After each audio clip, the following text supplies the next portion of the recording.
बिस्मिल्लाहिर्रहमानिर्रहीम। अस्सलामुअलैकुम वरहमतुल्लाहि वबरकातुहू।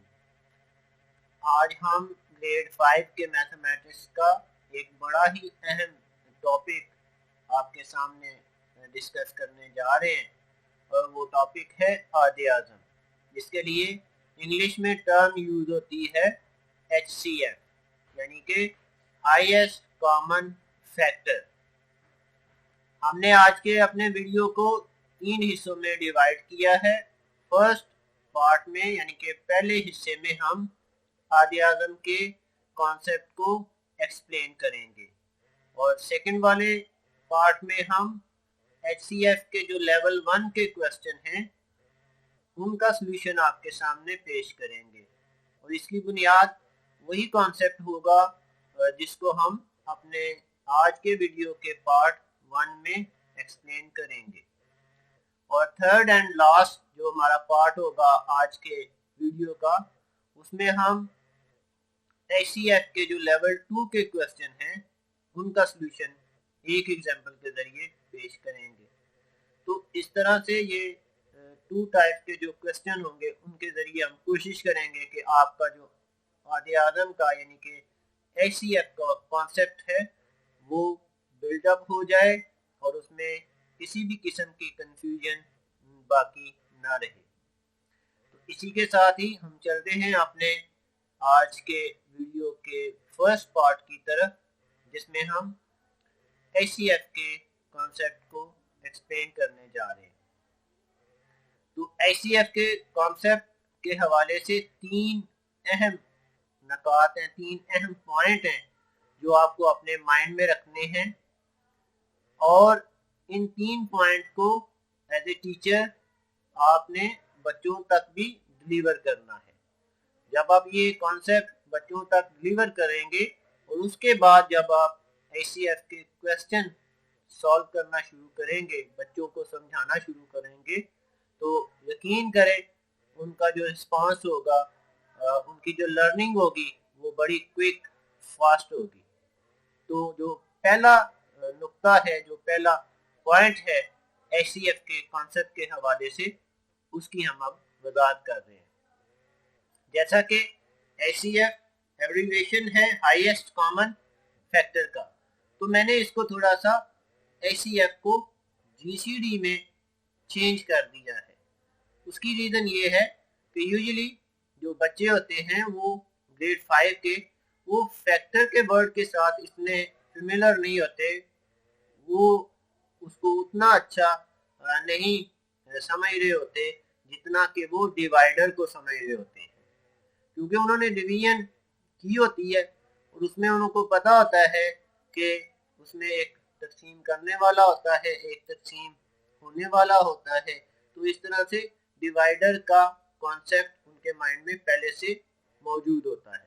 तो हाईएस्ट का भी थोड़ा सा मसला होता है, तो ग्रेटेस्ट एंड स्मॉलर उन्होंने 2-3 क्लास में जो नंबर होते हैं उनको भी उन्होंने समझा होता है। तो इसलिए मैंने जो मोस्ट कॉमन यूजेबल वर्ड थे ग्रेड 5 के लिहाज से, तो उसको मैंने HCF को GCD में चेंज कर दिया है।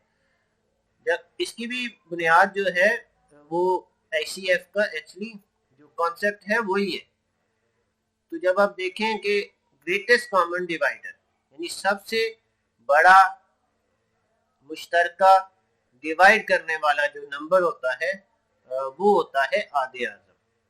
यानी जब हम बच्चों से कहते हैं कि आप इन नंबर्स का HCF फाइंड आउट करें, आदे आज़म फाइंड करें, तो एक्चुअली हम उनसे कह रहे होते हैं कि ये जो नंबर्स हैं इनको जितने भी नंबर्स कॉमनली डिवाइड कर रहे होते हैं, तो उन नंबर्स में से, उन डिवाइडर में से जो सबसे बड़ा डिवाइडर होगा वो आदे आज़म होगा। तो ये है बुनियादी एक्चुअल HCF का कॉन्सेप्ट जो बच्चों को आपने अंडरस्टैंड करवाना है। इससे वो देखें अपने माइंड में भी जो स्मॉलर नंबर्स होंगे उनका वो अपने माइंड में ही कैलकुलेशन करके तो इस कॉन्सेप्ट की बुनियाद पर HCF फाइंड आउट करने की कोशिश करेंगे। तो इस बात की वजाहत मैं एक एग्जांपल के जरिए भी करता हूँ। जैसे हमारे पास 2 नंबर्स हैं, एक 12 है और एक 6 है, तो हमसे कहा जाता है कि इसका आधे आज़म निकालो। तो हमने फर्स्ट स्टेप में क्या करना है, फर्स्ट स्टेप में अपने माइंड में, अभी इस कॉन्सेप्ट को अपने माइंड में कर रहा हूँ, ऑन पेपर नहीं कर रहा, क्योंकि जब आप माइंड में कॉन्सेप्ट क्लियर होगा तो फिर ऑन पेपर बड़ा आसान हो जाएगा।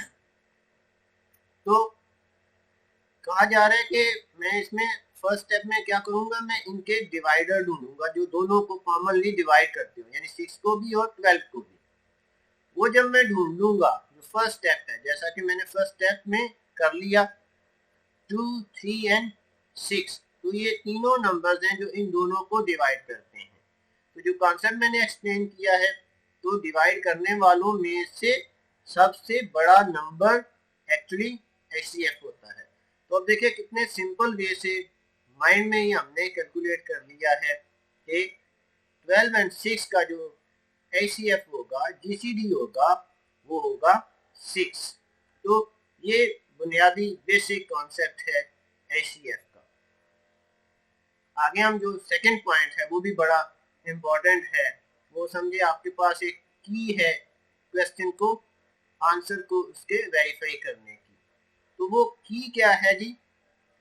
की ये है कि जो HCF होता है वो कभी भी उन आदाद से बड़ा नहीं होता, कभी भी बड़ा नहीं होता।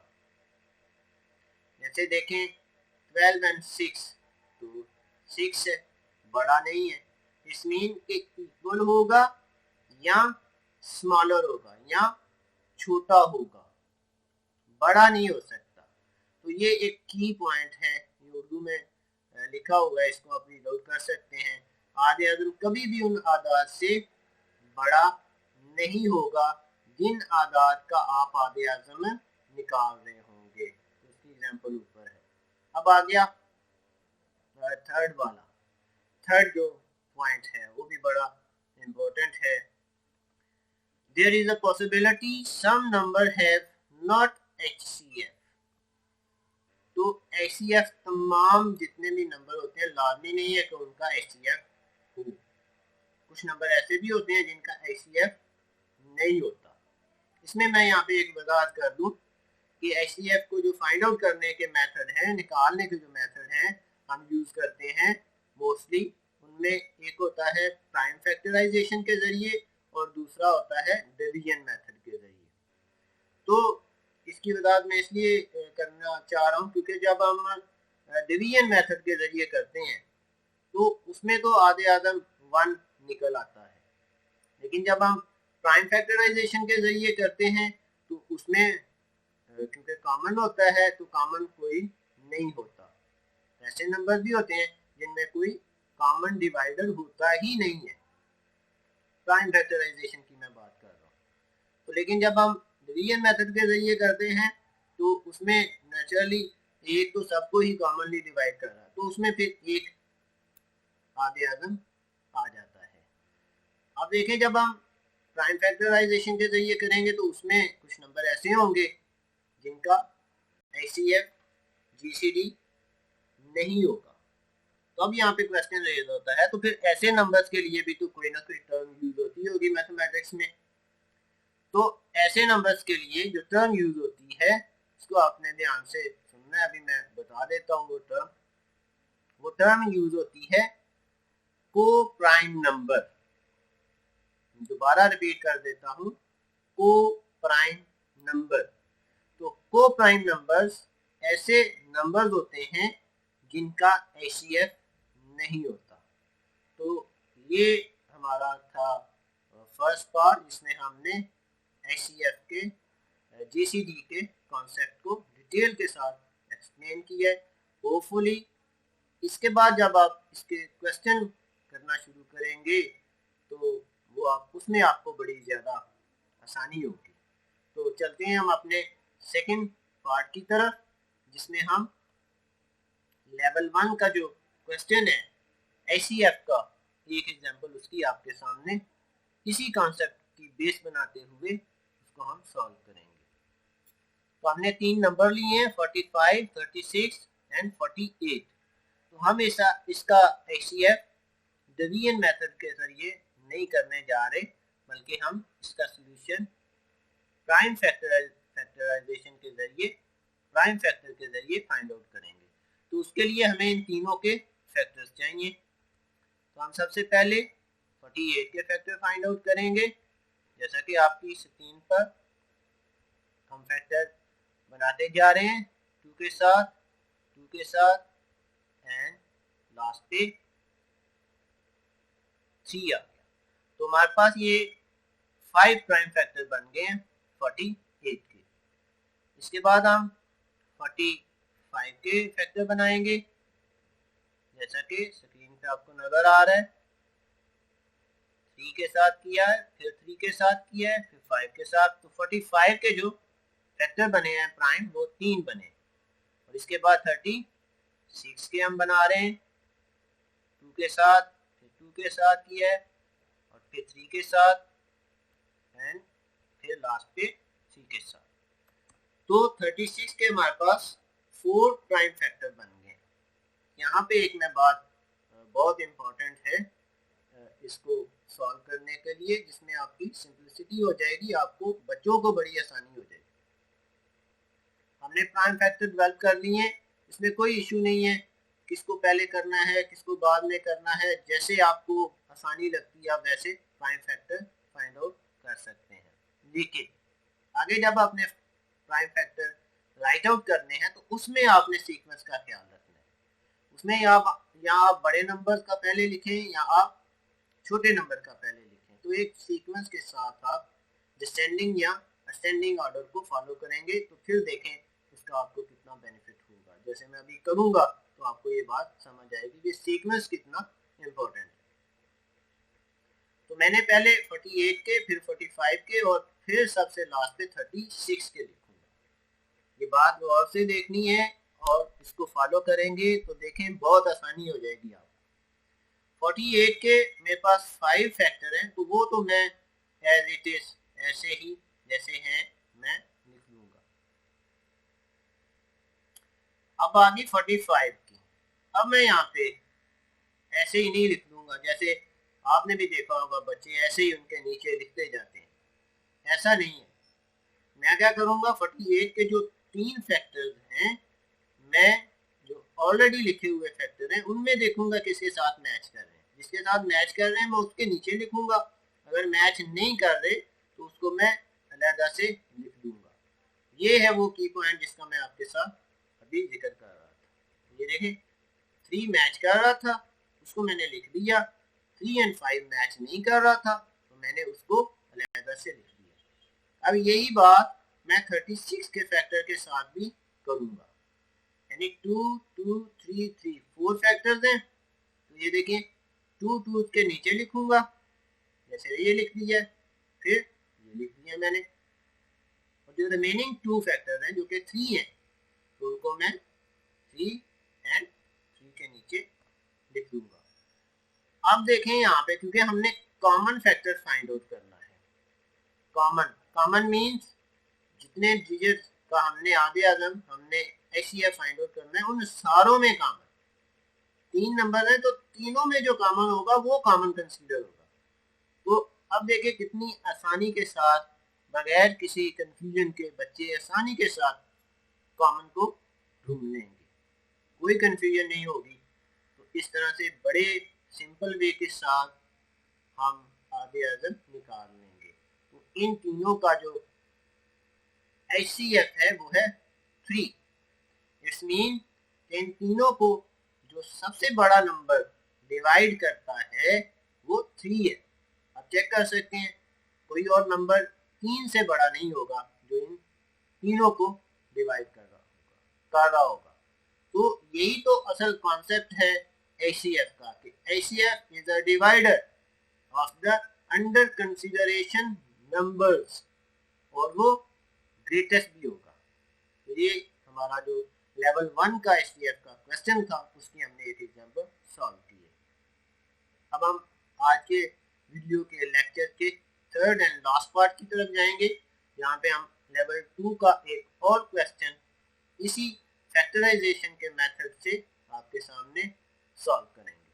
तो हमने फिर 3 नंबर्स लिए 75, 60 एंड 30। जैसा कि मैंने पार्ट 2 में आपसे कहा था कि आपकी मर्जी है, जैसे मर्जी आप इनके फैक्टर बनाएं, किसको पहले किसको बाद में, कोई इशू नहीं। तो हमने सबसे पहले 30 के फैक्टर बनाए जो कि आपकी स्क्रीन पर 1 बाय 1 बनते जा रहे। फैक्टर आपको पहले से सीख लिए हुए हैं आपने, इसलिए यहाँ पे उसको एक्सप्लेन नहीं किया जा रहा। इसके बाद हमने 75 के फैक्टर बनाए हैं, वो भी आपके सामने बन गए। तो 30 के भी 3 फैक्टर बने हैं प्राइम, और 75 के भी 3 ही प्राइम फैक्टर बने। अब लास्ट पे रह गया 60।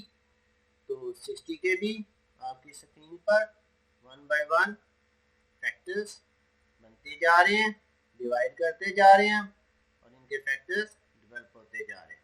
तो 60 के 4 प्राइम फैक्टर हैं।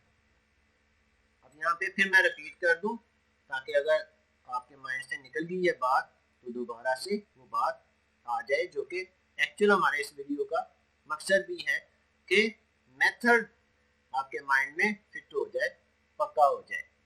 तो वो बात ये है कि हमने यहाँ पे इसको असेंडिंग या डिसेंडिंग के हिसाब से लिखना है। तो मैं सबसे पहले 75 के लिखूंगा, फिर 60 के और एट द एंड 30 पे। आप इसको रिवर्स भी कर सकते हैं, 30 के पहले लिखें, 60 के फिर लिखें, फिर 75 के लिखें। तो दूसरी बात कि 75 के फैक्टर्स जैसे हैं मैं एज इट इज लिख दूंगा। ये 3 फैक्टर हैं तो तीनों मैंने लिख दिए, लेकिन 60 के फैक्टर लिखते हुए मैंने जो बात पार्ट 2 में बताई है उसको मैं यहाँ पे अपने माइंड में रखूंगा। यानी 4 फैक्टर्स हैं, इनमें से देखें 2 फैक्टर मैच करते हैं, 3 एंड 5 मैच करते हैं, तो उनको मैं उन्हीं के नीचे लिखूंगा। और जो रिमेनिंग 2 हैं जो मैच नहीं करते उनको मैं सेपरेटली लिख दूंगा, जैसा कि ये मैंने लिख दिया है। अब रह गया 30, इसके साथ भी मैं एज इट इज वैसा ही काम करूंगा।